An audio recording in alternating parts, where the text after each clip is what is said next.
It is December 31st, 2000. A family of 4 is brutally murdered in their Tokyo home. But the killer doesn't run. Instead, he goes to the fridge, grabs a tub of ice cream, and sits down on the family sofa. For the next 10 hours, he lives in their house. He leaves behind a mountain of evidence that should have caught him immediately. But it didn't. To understand how this is possible, we have to go back to the beginning. The Miyazawa family lived in the quiet, affluent neighborhood of Setagaya Ward in Tokyo. Mikio, 44, his wife Yasuko, 41, and their 2 young children, Nina, 8, and Rei, 6. They were an ordinary, happy family. On the morning of December 31st, Yasuko's mother, who lived next door, couldn't reach them. She used her spare key to enter their home. What she found inside would become the most infamous unsolved crime in modern Japanese history. Mikio was found at the bottom of the stairs, stabbed multiple times. Upstairs, Yasuko and young Nina were discovered in the attic bedroom, also victims of a frenzied knife attack. Little Rei was found in his bed. He was the only one who hadn't been stabbed. He had been strangled.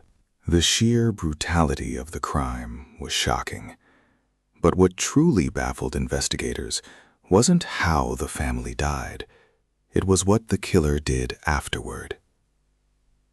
Most murderers flee the scene immediately, driven by adrenaline and the fear of discovery. This killer stayed. He stayed for up to 10 hours, and he made himself completely at home. He raided the fridge, eating at least 4 tubs of ice cream and drinking barley tea. He used the family's first aid kit to bandage a deep cut on his own hand, a wound likely sustained during the struggle with Mikio. He even used their computer, browsing the internet and visiting Mikio's Opini website, as well as attempting to buy concert tickets. He used the family's toilet and left it unflushed. He took a nap on the sofa. When he finally decided to leave, sometime before dawn, he didn't try to hide his tracks.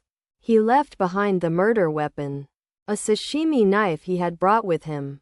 He left behind his clothes, neatly folded, a jacket, a sweater, a hat, and a scarf. He left behind his DNA, his exact blood type, type A, and countless fingerprints. It was a forensic goldmine.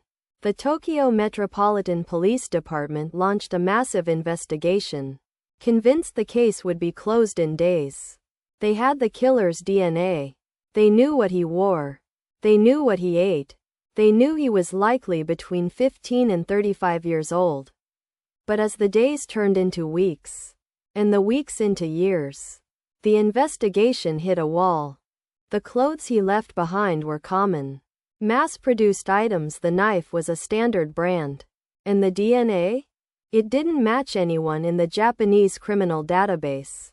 The police expanded their search, analyzing the DNA further.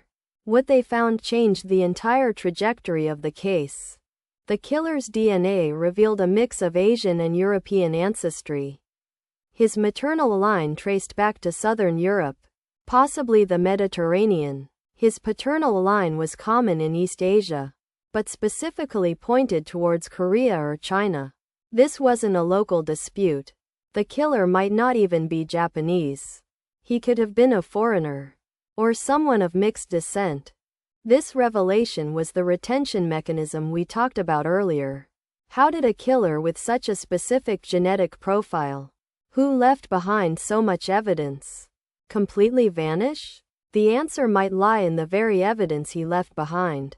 The sand found in the hip bag he abandoned at the scene contained particles of monazite and zircon.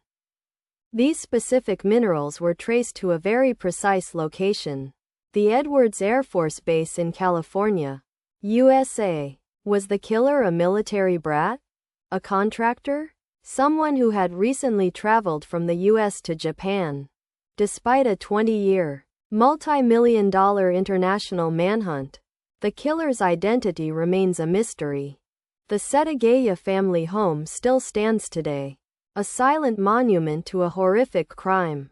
The police still maintain a dedicated task force, hoping that one day, the mountain of evidence will finally point to a name.